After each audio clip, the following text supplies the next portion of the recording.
Morning students, class ninth में fourth chapters शुरू करने जा रहे हैं। लेकिन यह इस चैप्टर पर 3 वीडियो ऑलरेडी मैं डाल चुका हूं। मेरे यूट्यूब चैनल पर जाइएगा। फोर्स 1, फोर्स 2, फोर्स 3 करके 3 वीडियो है। तीनों को देखिएगा, उसके बाद यहाँ से शुरू करना है। फिर भी मैं एक बार बता देता हूँ कि व्हाट इज फोर्स। फोर्स क्या होता है? तो फोर्स वह एजेंट है जो क्या करता है, मोशन को रेस्ट में ला देता है। जैसे कोई चीज़ मोशन में मूव कर रहा है तो फोर्स लगाएंगे तो वह रुक जाएगा। फिर रेस्ट को मोशन में, जैसे ये पेंसिल पड़ा हुआ है, फोर्स लगाएंगे तो क्या हो जाएगा, मोशन में आ जाएगा। तो रेस्ट को मोशन में लाता है, मोशन को रेस्ट में लाता है। फिर अगर कोई ऑब्जेक्ट सीधे चल रहा है तो उसके डायरेक्शन को बदल देगा, मीन्स कि डायरेक्शन ऑफ मोशन को चेंज करता है या ऐसा करने की कोशिश करता है। ठीक है, ये बता चुके हैं। ठीक है स्टूडेंट्स, अब आगे देखिए कि अगर किसी वस्तु पर एक से अधिक फोर्स लगे, ठीक, ये रिजल्टेंट फोर्स क्या होता है। ठीक है स्टूडेंट्स, तो देखिए इसको। यहाँ आप देख रहे हैं कि एक, मान लीजिए कि फुटबॉल है, ठीक, इस पर 3 प्लेयर फोर्स लगा रहे हैं 3 डायरेक्शन से। इधर से लग रहा है F1, इधर से F2 और इधर से F3। तो अगर तीनों प्लेयर एक साथ इस फुटबॉल पर पैर से मारेंगे, तीनों प्लेयर F1, F2, F3, ठीक, तो बॉल किधर जाएगा? तो मान लीजिए कि बॉल इधर जा रहा है, तो इधर बॉल क्यों गया? क्योंकि 3 फोर्स के कारण गया ना। ये भी फोर्स लगाया, ये भी फोर्स लगाया, ये भी फोर्स लगाया। तो ये तो फोर्स लगा रहा था इधर जाने के लिए, ये फोर्स लगा रहा था उधर जाने के लिए, और यह लगा रहा था इधर जाने के लिए। लेकिन बॉल किधर गया? इधर। क्यों इधर गया? क्योंकि इधर रिजल्टेंट फोर्स लग रहा है। मीन्स तीनों फोर्स को मिलाने के बाद फाइनली फोर्स किधर लग रहा है? इस डायरेक्शन में। तो इसको रिजल्टेंट फोर्स कहेंगे। मीन्स व्हाट, कि अगर किसी ऑब्जेक्ट पर बहुत सारा फोर्स लग रहा हो, ठीक, तो उसमें जिस डायरेक्शन में एक्सेलरेशन डेवलप होता है, उत्पन्न होता है, उसी को हम लोग क्या कहते हैं? Resultant force. अब बाकी जो F1, F2, F3 लग रहा है, इसको क्या बोलेंगे? इंडिविजुअल फोर्सेस, मीन्स अलग अलग फोर्स। ठीक है स्टूडेंट्स, देखिए, if a single force acting on a body produces the same acceleration as produced by a number of force, that single force is called resultant force of these individual forces। इसको फिर एक बार समझते हैं। देखिए, if a single force, मतलब अकेले एक force acting on a body produces the same acceleration, means एक फोर्स किसी बॉडी पर जो एक्सेलरेशन प्रोड्यूस कर रहा है, वही acceleration A number of forces, mean बहुत सारा फोर्स द्वारा प्रोड्यूस किया जा रहा हो, तो उस सिंगल फोर्स को हम लोग क्या कहते हैं? रिजल्टेंट फोर्स कहते हैं। फिगर भी आपको दिखाए थे। अब हम लोग देखेंगे कि बैलेंस्ड और अनबैलेंस्ड फोर्स क्या होता है। ठीक है स्टूडेंट्स, तो देखिए, मान लीजिए कि फुटबॉल है, इस पर एक फोर्स इधर से लग रहा है, दूसरा फोर्स इधर से लग रहा है। मीन्स एक प्लेयर जो है इधर से पैर से मारा, दूसरा प्लेयर उधर से पैर से मारा। ऐसा होता है ना कभी कभी, ठीक। ये दोनों फोर्स कैसा? दोनों फोर्स बराबर है। देखिए, F1 बराबर F2 है, लेकिन यहाँ माइनस का साइन है। माइनस साइन क्या बताता है? कि डायरेक्शन दोनों का उल्टा है। एक इधर लग रहा है, दूसरा इधर लग रहा है। तो माइनस साइन हमेशा क्या बताता है? अपोजिट डायरेक्शन, उल्टा डायरेक्शन, ठीक। तो ये फोर्स क्या है? देखिए, अगर फुटबॉल ज्यों का त्यों पड़ा रह गया, मीन्स 2 आदमी फोर्स लगाया, लेकिन इस फुटबॉल में किसी तरह का मोशन नहीं हुआ, कोई एक्सेलरेशन उत्पन्न नहीं हुआ, तो इस फोर्स को क्या बोलेंगे? Balanced force. ये बैलेंस्ड फोर्स है, ठीक। इक्विलिब्रियम में है, रेस्ट में है। फोर्स लगाने के बाद भी अगर ऑब्जेक्ट रेस्ट में है तो उसको क्या बोलेंगे? वैसे फोर्स को कहा जाता है बैलेंस्ड फोर्स। ठीक है स्टूडेंट्स, अगर फोर्स लगाने के बाद ऑब्जेक्ट मोशन में आ गया, जैसे देखिए यहीं पर 3 फोर्स लग रहा है ना, F1, F2, F3, इस तीनों फोर्स के लगने के बाद इसमें मोशन आया ना, इधर इधर की ओर मोशन आया, तो ये फोर्स कैसा? तीनों फोर्स कैसा फोर्स होंगे? Unbalanced force. क्या बोलेंगे? Unbalanced force. अब इसका डिफिनीशन देखते हैं हम लोग। देखिए, a set of forces acting on a body produces no acceleration. No acceleration means no motion. अगर सेट ऑफ फोर्सेज मीन्स बहुत सारा फोर्स है, वह मिलकर के अगर कोई एक्सेलरेशन नहीं डेवलप करता है, कोई एक्सेलरेशन प्रोड्यूस नहीं करता है, the force is said to be balanced. Force को क्या बोलेंगे? बैलेंस। मीन्स मोशन नहीं हुआ, एक्सेलरेशन नहीं हुआ, तो फोर्स बैलेंस है। If A set of forces acting on a body produces a non zero acceleration. Non zero means what, कि जीरो नहीं मतलब कुछ ना कुछ होगा। अगर कुछ ना कुछ एक्सेलरेशन प्रोड्यूस करता है तो फोर्स को क्या कहेंगे, अनबैलेंस्ड फोर्स कहेंगे। क्लियर है स्टूडेंट्स। अब आगे देखते हैं हम लोग कॉन्टैक्ट फोर्स और नॉन कॉन्टैक्ट फोर्स के बारे में। आप जानते हैं कॉन्टैक्ट मतलब क्या, कि जब दो ऑब्जेक्ट एक दूसरे से जुड़ा रहे उस समय जो फोर्स लगता है उसको कॉन्टैक्ट फोर्स कहते हैं। जैसे मस्कुलर फोर्स, हाथ से जो बल लगाते हैं। फ्रिक्शनल फोर्स, इसके बारे में आप जान चुके हैं कि फ्रिक्शन कैसे लगता है। जैसे ये पेंसिल ऐसे हम लोग चलाते हैं तो चलता है ना, लिखाता है ना, क्यों, तो फ्रिक्शन के कारण, क्योंकि पेंसिल का नोब और पेज में फ्रिक्शन होता है तो ये लिखा रहा है। ठीक, तो फ्रिक्शनल फोर्स आप जान गए। ये भी कैसा फोर्स है, कॉन्टैक्ट फोर्स।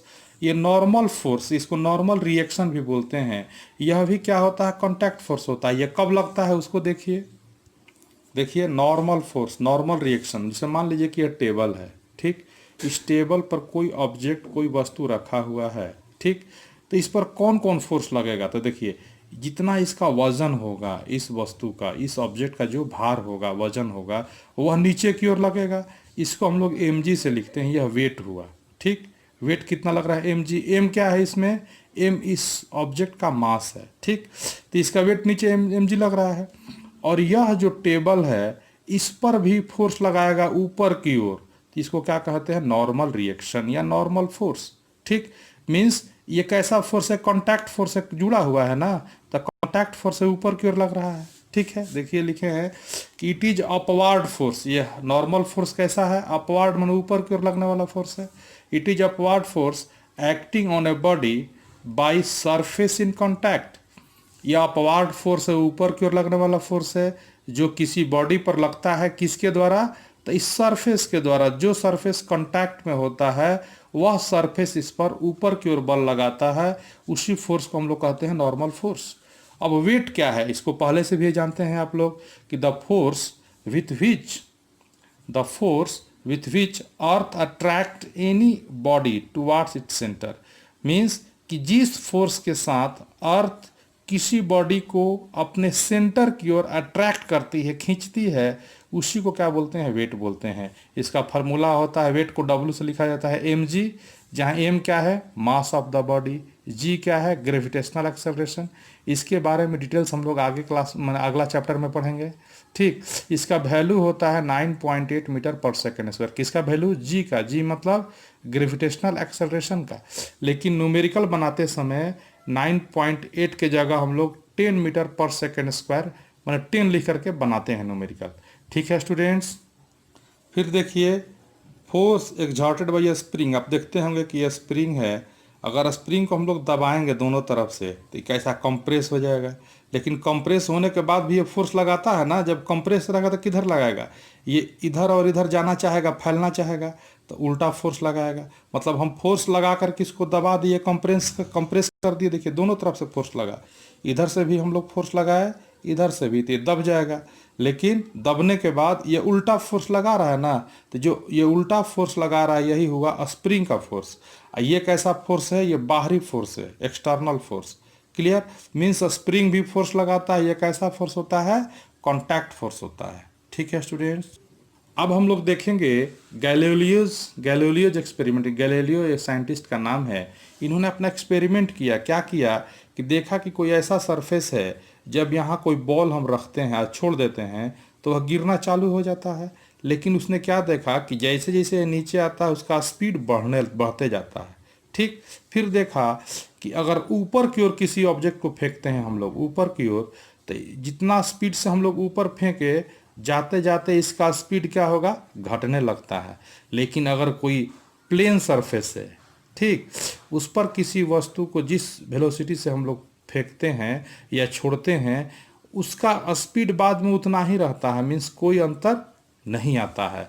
तो इस एक्सपेरिमेंट के बाद उसने अपना एक नियम दिया, उस नियम को हम लोग कहते हैं गैलीलियोज लॉ ऑफ इनर्शिया। उसने क्या कहा, उसने कहा कि कोई ऑब्जेक्ट रेस्ट में है तो रेस्ट में रहना चाहेगी, मोशन में है तो मोशन में रहना चाहेगी। कब तक, जब तक कि कोई बाह्य फोर्स, एक्सटर्नल फोर्स नहीं लगाया जाए।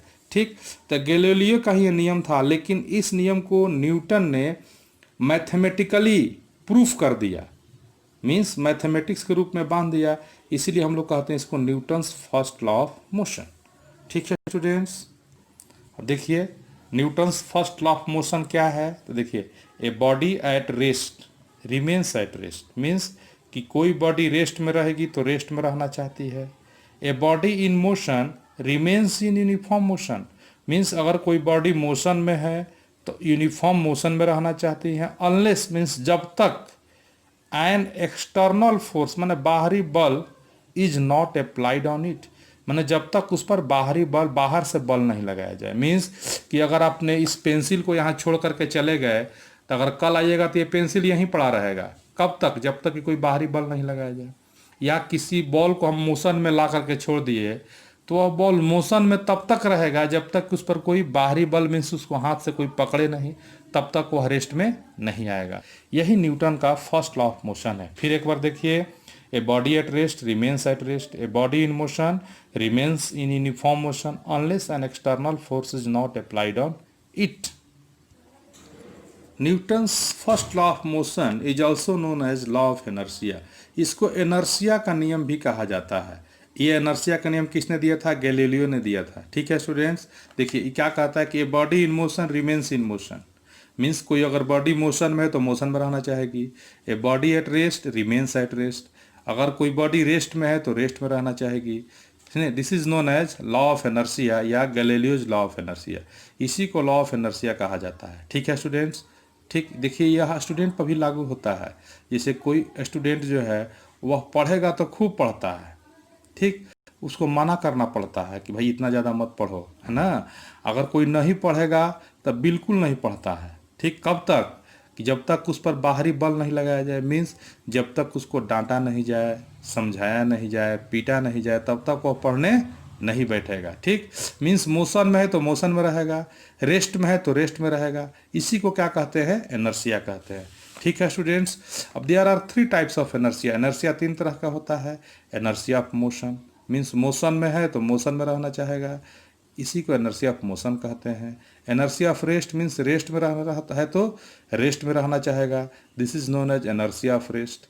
Inertia of direction means what, कि जिस डायरेक्शन में मोशन है उसी डायरेक्शन में रहना चाहता है, इसको हम लोग इनर्शिया ऑफ डायरेक्शन कहते हैं। ठीक है, इसके बाद से अगले क्लास में देखेंगे। आज इतना ही, मिलते हैं नए क्लास में एक नए वीडियो के साथ, तब तक के लिए बाय, थैंक यू।